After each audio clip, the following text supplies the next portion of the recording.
आज हम एक ऐसी कंपनी की कहानी देखेंगे, एक ऐसे बिजनेस एम्पायर की जिसके बारे में ज्यादातर लोग बात नहीं करते।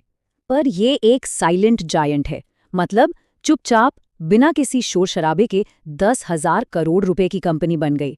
अच्छा, एक सवाल है। पल्स कैंडी, रजनीगंधा और कैच मसाले, इन तीनों में क्या कॉमन है? ये नाम तो हम सबने सुने हैं, राइट? पर क्या कभी सोचा है कि इनके पीछे एक ही कहानी है, एक ही कनेक्शन? वो क्या हो सकता है? शायद यकीन ना हो, पर इन सब की शुरुआत हुई थी एक छोटी सी पान की दुकान से। हाँ, सही सुना, एक मामूली सी पान की दुकान।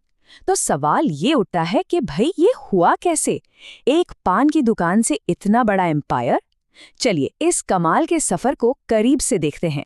तो ये कहानी शुरू होती है 1929 में। जगह थी दिल्ली का मशहूर चांदनी चौक। यहीं पर धर्मपाल जी और उनके बेटे सतपाल जी ने एक छोटी सी पान मसाला की दुकान खोली थी।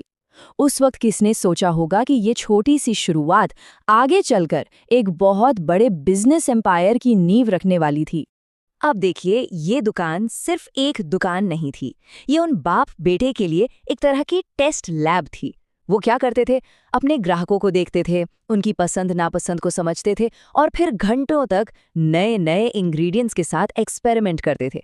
उनका गोल एकदम क्लियर था, एक ऐसा यूनिक प्रीमियम टेस्ट बनाना जो बाजार में और कहीं न मिले, एक ऐसा स्वाद जिस पर लोग आंख बंद करके भरोसा कर सके। फिर कहानी में आता है पहला बड़ा ट्विस्ट। ये वो दौर था जब दूसरा विश्व युद्ध चल रहा था। कंपनी के सामने एक बहुत बड़ी मुसीबत आ खड़ी हुई, इतनी बड़ी कि लगा सब कुछ बंद हो जाएगा। लेकिन यहीं उन्होंने एक संकट को एक मौके में बदल दिया। तो हुआ ये कि वर्ल्ड वॉर 2 की वजह से पूरे बाजार में रॉ मटेरियल की जबरदस्त कमी हो गई। दुकान का माल तेजी से खत्म हो रहा था और पीछे से सप्लाई लगभग ठप पड़ गई थी। सिचुएशन ऐसी थी कि लग रहा था बस अब बिजनेस बंद ही हो जाएगा। इस स्लाइड से उस समय का फर्क साफ पता चलता है। एक तरफ था 1940 का मार्केट जो पूरी तरह अनऑर्गेनाइज था, मतलब सब कुछ खुला बिक रहा है, कोई हाइजीन नहीं, कोई ब्रांडिंग नहीं। और दूसरी तरफ था डीएस ग्रुप का विजन। वो क्या सोच रहे थे? स्टैंडर्ड प्रोडक्ट्स, साफ सुथरी सील्ड पैकेजिंग और एक ब्रांड पहचान बनाना। सोचिए उस जमाने में ये कितनी बड़ी बात थी। तो इस प्रॉब्लम से निकलने के लिए उन्होंने एक 2 स्टेप सोल्यूशन निकाला। पहला, टेस्ट को स्टैंडर्डाइज करना, मतलब कस्टमर को हर बार वही भरोसे वाला स्वाद मिले। और दूसरा, हाथ से बनाने की जगह एक छोटी मैन्युफैक्चरिंग यूनिट लगाना, एक ऐसे मार्केट में जहां सब कुछ खुले में बिक रहा था। ये एक तरह का रेवोल्यूशन था।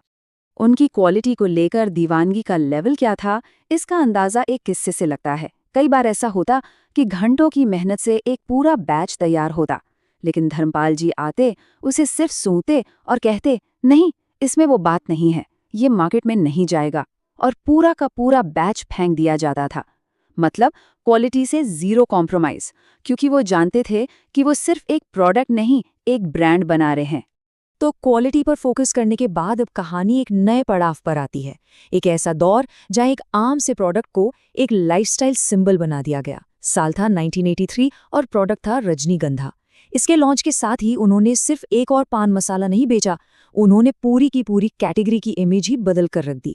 तो आखिर रजनीगंधा की स्ट्रैटेजी थी क्या? सबसे पहले तो उन्होंने पान मसाला को उसकी पुरानी पारंपरिक इमेज से बाहर निकाला। उन्होंने टारगेट किया मॉडर्न यंग ऑडियंस को। इसे एक प्रीमियम, एक क्लासी चीज की तरह पेश किया। वो ग्लैमरस बॉलीवुड स्टाइल एड्स तो देखे ही होंगे। वो प्रोडक्ट नहीं बेच रहे थे, वो एक लाइफस्टाइल बेच रहे थे। फ्रेशनेस, सक्सेस का फील। और इसका नतीजा, रजनीगंधा सिर्फ एक माउथ फ्रेशनर नहीं रहा, ये एक स्टेटस सिंबल बन गया। पर जैसा होता है हर बड़ी कामयाबी के साथ नई चुनौतियां भी आती हैं। 90 के दशक में कंपनी के सामने एक ऐसा क्राइसिस आया जिसने उनके वजूद पर ही सवालिया निशान लगा दिया, और इसने उन्हें एक बहुत बड़ा, बहुत ज़रूरी बदलाव करने के लिए मजबूर कर दिया। जरा इस चार्ट पर नजर डालिए। 90 के दशक की शुरुआत में कंपनी का करीब 90% रेवेन्यू सिर्फ तंबाकू प्रोडक्ट से आ रहा था। मतलब उनकी डिपेंडेंसी ऑलमोस्ट पूरी तरह से एक ही सेगमेंट पर थी, और यही चीज आगे चलकर एक बहुत बड़ी प्रॉब्लम बनने वाली थी। 90 के दशक के बीच तक आते आते तंबाकू को लेकर पूरा माहौल ही बदल गया। पब्लिक में हेल्थ को लेकर अवेयरनेस बढ़ रही थी, सरकार के नियम कड़े होते जा रहे थे और एडवर्टाइजिंग पर भी बैन लगने लगे थे। अब कंपनी को ये साफ साफ दिखने लगा था कि अगर उन्होंने अपना बिजनेस मॉडल चेंज नहीं किया तो उनका फ्यूचर खतरे में है। और यहीं पर डीएस ग्रुप की जो नई पीढ़ी थी, उन्होंने एक बहुत ही बोल्ड फैसला लिया। उन्होंने एक टारगेट सेट किया। कंपनी की तंबाकू पर डिपेंडेंसी को 90% से घटाकर 10% से भी नीचे लाना है। सोचिए कि कितना बड़ा और कितना रिस्की स्ट्रेटेजिक मूव था। और बस यहीं से उस साइलेंट जायंट की कहानी शुरू होती है जिसे हम आज जानते हैं। कंपनी ने खुद को पूरी तरह से ट्रांसफॉर्म किया और एफएमसीजी मतलब रोजमर्रा के सामान के मार्केट में एक बड़ी ताकत बनकर अपनी नई पहचान बनाई। पर हाँ, ये बदलाव कोई रातों रात नहीं हुआ। ये एक बहुत ही सोची समझी लंबी स्ट्रैटेजी थी। इसकी शुरुआत तो 1987 में ही हो गई थी, जब उन्होंने कैच मसालों के साथ एक छोटा सा एक्सपेरिमेंट किया। फिर 1999 से उन्होंने एफएमसीजी में सीरियसली एंट्री की। 2000 के दशक में तो वो हॉस्पिटैलिटी और पैकेजिंग में भी चले गए, अपने कोर बिजनेस को और मजबूत बनाने के लिए। और फिर 2015 में आया असली game changer, pulse candy. 100 crore रुपए, एक बहुत बड़ा नंबर है ना? ये पल्स कैंडी का रेवेन्यू था, और वो भी कब? लॉन्च के सिर्फ पहले 8 महीनों में। सोचिए, 1 रुपए की कैंडी के लिए ये कितनी बड़ी, कितनी असाधारण सक्सेस थी। और अब ये नंबर देखिए, 0।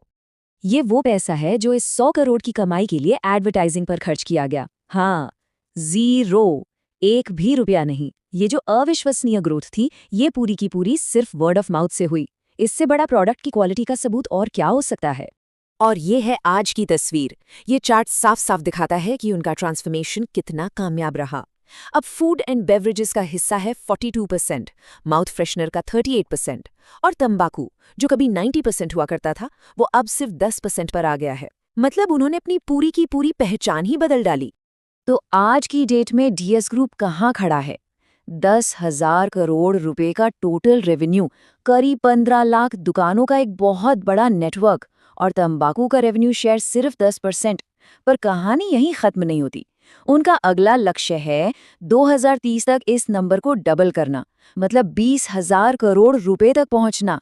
तो आखिर में एक सवाल तो बनता है, आज के इस दौर में जहां हर कोई चिल्ला चिल्ला कर मार्केटिंग कर रहा है, हम इस साइलेंट जायंट से क्या सीख सकते हैं? एक ऐसी कंपनी जो दिखावा नहीं करती, बल्कि अपने प्रोडक्ट्स को ही अपनी आवाज बनने देती है। ये एक ऐसी स्ट्रैटेजी है जो शायद शोर से ज्यादा असलियत पर यकीन रखती है।